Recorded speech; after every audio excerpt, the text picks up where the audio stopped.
Hey Ketokin, what's going on? It's Sasha here from Keto Craft. Today I'm going to be talking to you guys about Keto Rash. So I have been ketogenic for approximately 9 weeks, and about the 4.5 week mark, I started noticing a rash on the back of my hands, which went to the side of my hand and then ended up on my neck.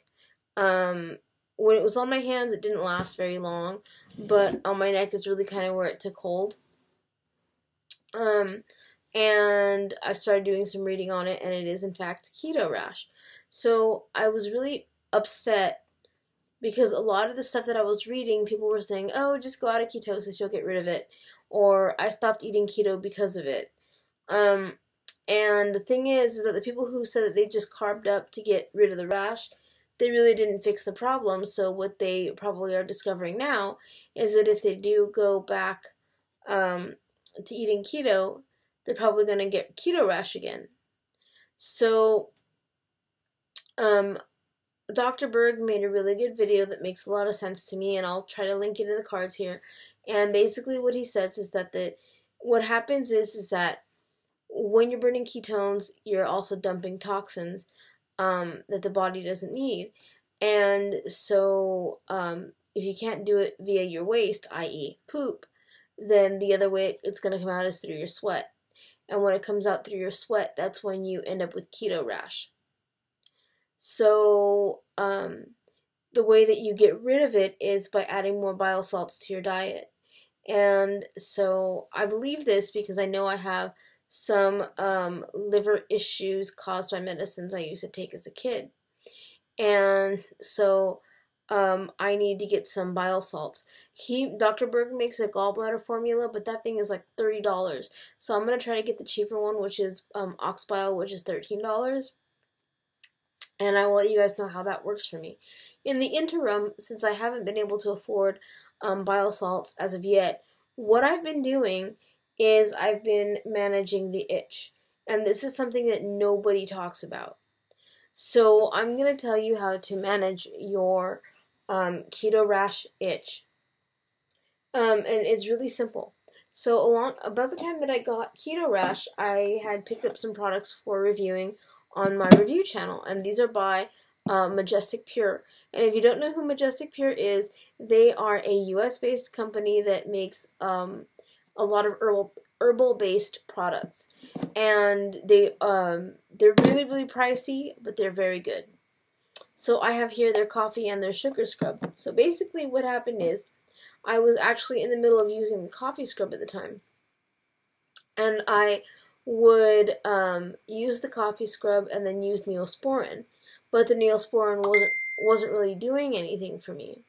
So I would just start using the coffee scrub, and then I picked up on a BOGO this Queen Helene hand and body lotion. It's cocoa butter, and between this and this, it has basically stopped the itching completely. And it has actually allowed my neck to heal. So let me show you what my neck looks like. And you can see like the scarring where the rash was and where it's going away. And on my arm, I actually still have full-fledged keto rash on my arm right there. And it's not red and angry like it was this morning, because after I exfoliate, I really don't have to deal with the itching. After I finished the coffee scrub, then I started using their brown sugar scrub. So this, and everything that they make smells just absolutely amazing. That is their brown sugar scrub. So I started using this, but then there was a debate on one of the groups that I'm in about whether or not your skin absorbs sugar from a sugar scrub and whether that can impact your diet. Now, what I know about the skin is that basically it tends to want to push things out rather than absorb it. However, the skin does have the tendency to absorb. So that could possibly mean that my body is also taking in the sugar, which I don't want. So I stopped using this. So what I do now is I make my own coffee scrub. And coffee, I think I've said this before on this channel, coffee's a natural exfoliant, and it also likes to soothe and heal the skin naturally. So what I do is after I press my coffee in my French press, I take the coffee grounds, dry them up a little bit, and I mix them with an oil that I've made, and I put them in here and I use them in the shower. After I go through my routine of scrubbing with the coffee scrub, I take my Queen Helene and I use this afterwards, and between the coffee scrub I've made and this, the itch is gone. I don't have to deal with it anymore. And my neck is healing. I still have the rash on my arm, but, you know, it's going away, and I will get the ox bile, and I'll let you guys know how that turns out. But the only good news about this keto rash is that it confirms that you are in ketosis, so yay to an extent.